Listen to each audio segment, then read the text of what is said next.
الذي كتب الآثار আলহামদুলিল্লাহ ভাই মুফতি ইজারুল ইসলাম সাহেব দীর্ঘ সময় মুজাকারা করলেন, আমরা সবাই মুজাকারা শুনলাম।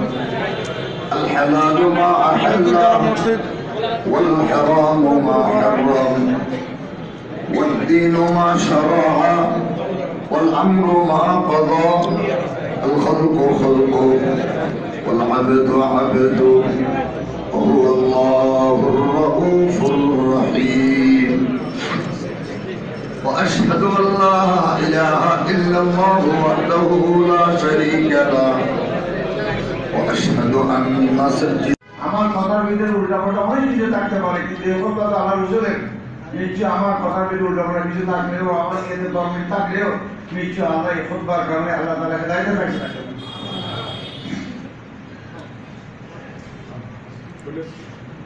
এখন বাংলার জমিনে ইসলাম ঈমান কখন আসলো? বাংলার জমিনে ঈমান ইসলাম কালমার দাওয়াত বলেন আলহামদুলিল্লাহ। মদিনার আগেই আসছে, আলহামদুলিল্লাহ বলেন।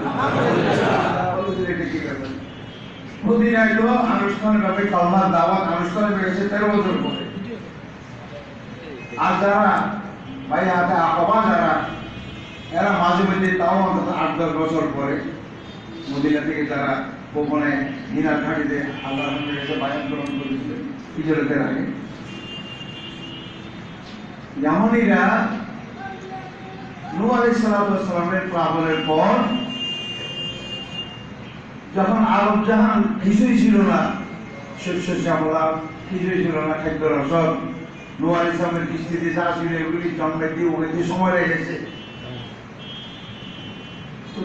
তখন ইউরোপে বন্ধ ছাড়া কিছু ছিল না, মানুষ ছিল না, একদিকে ছিল